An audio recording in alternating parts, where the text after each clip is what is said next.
اما بعد محترم اساتذہ اکرام اور دوستوں، یوں تو اللہ رب العزت نے ہمیں بے شمار انعامات سے نوازا ہے۔ شیخ سعدی شیرازی علیہ الرحمہ کی زبان میں یوں کہا جائے، شکر خدا کن کے موفق شدی بخیر زین عام فضل کو نمعطل گزاشت۔ لیکن ان انعام میں اگر سب سے عظیم کوئی نعمت ہے تو وہ یہ ہے کہ رب کائنات نے ہمیں مذہب اسلام کے سائے میں جگہ عطا کر دی۔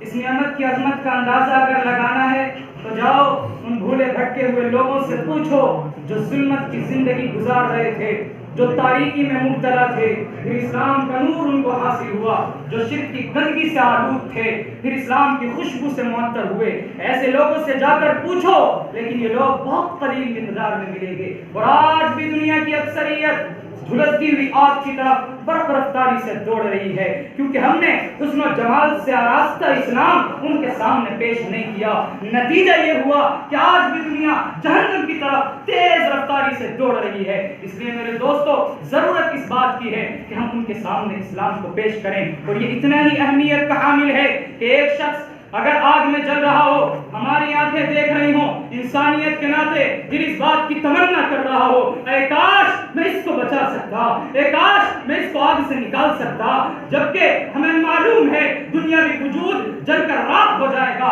مٹ جائے گا اگر خدا نہ خواستہ اسلام ان تک نہ پہنچایا، دین ان تک نہ پہنچایا۔ اسی حال میں یہ لوگ جہنم میں چلے گئے، نہ تو پھر موت آئے گی نہ وجود جل کر راکھ ہو سکے گا۔ اس لیے دوستو، ضرورت اس بات کی ہے کہ ہم اسلام کو پیش کریں۔ اب رہ جاتی ہے یہ بات کہ اسلام کو تو پیش کیا جائے، ڈھنگ کیا ہونا چاہیے، طریقہ کیا ہونا چاہیے، اس مشن میں کس کو رہبر بنایا جائے، اس مشن میں کس کو اپنا قائد بنایا جائے۔ تو آئیے قرآن کریم کی طرف رجوع کرتے ہیں اور قرآن سے پوچھتے ہیں، اے قرآن ہم اس مشن کو لے کر اٹھے ہیں، ہم تبلیغ کو لے کر اٹھے ہیں، ہمیں بتا اس مشن کے اندر ہم اپنا کس کو قائد بنائیں، کس کو اپنا رہبر بنائیں، اس مشن کا کون شاہ سوار ہے، ہمیں بتا۔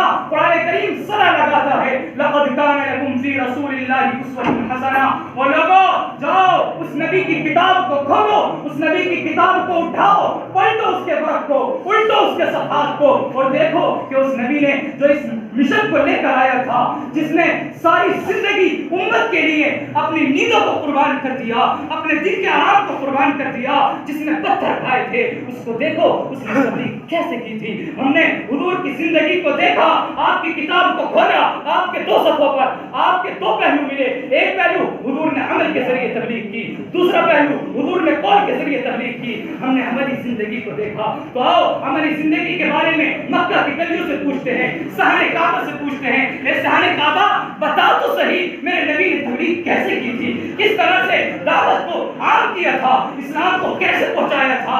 صحن کعبہ ہمیں یاد دلاتا ہے فتح مکہ کا وقت، کہ دیکھو جب فتح مکہ فتح ہوا تھا، مشرکین قریش بیٹھے ہوئے تھے، حضور کے پیچھے 10,000 خونی اشام اس بات کی منتظر تھی محمد رسول اللہ اشارہ کریں، ہم ان کی گردنوں کو ان کے دھڑوں سے الگ کر دیں۔ اس وقت میں اس بات کی منتظر تھی جب دفعتاً زبان مبارک کھلی، حضور کا ارشاد ہوا، لا تثریب علیکم اليوم لا تثریب علیکم اليوم اذهبوا فانتم الطلقاء۔ جاؤ جاؤ، آج آمینہ کا لال کھلے طور پر اعلان کر رہا ہے کسی کو کوئی سزا نہیں دی جائے گی۔ آسمان گواہ ہے، زمین گواہ ہے کہ اس دن مشرکین قریش نے اسلام قبول کیا تھا تو صرف اس وجہ سے کہ حضور علیہ الصلوۃ والسلام نے ان کے سامنے اخلاق کا مظاہرہ کیا تھا، یہ وجہ تھی۔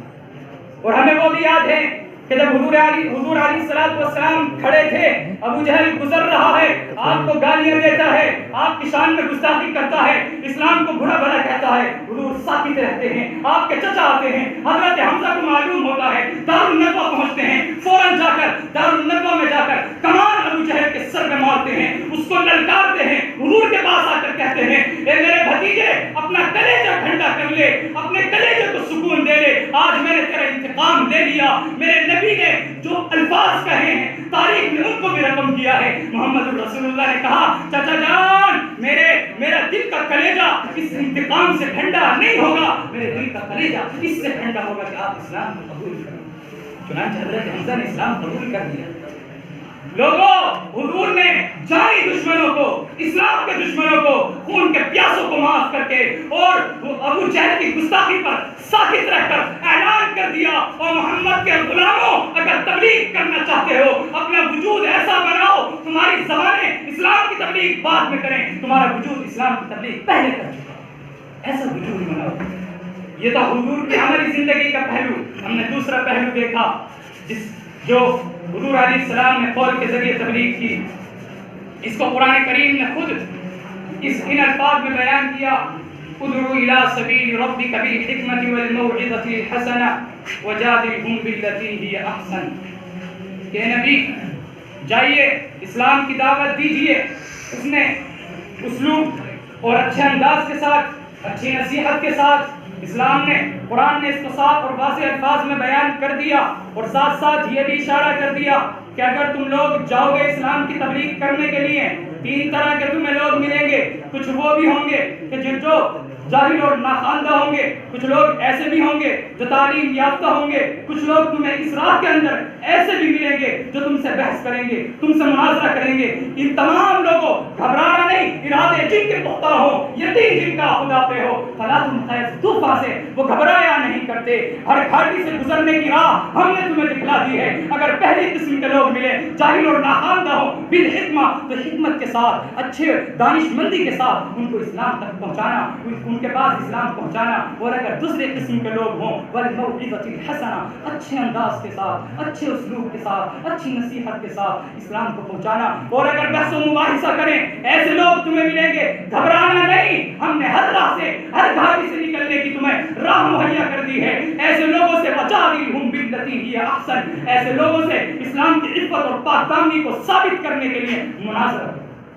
میرے دوستو، قرآن کریم نے ہمیں سارے راستے سکھا دیے، اسلام نے سارے راستے بتا دیے کس طرح تمہیں تبلیغ کرنی ہے۔ اب ذمہ داری ہماری بنتی ہے، اسلام نے اپنا فرض پورا کر دیا کہ ہم ان اسالیب کو اختیار کریں، ان طرق کو اختیار کریں۔ اللہ رب العزت مجھے بھی اور آپ حضرات کو بھی عمل کرنے کی توفیق نصیب فرمائے۔ آمین۔ وآخر دعوانا ان الحمد للہ۔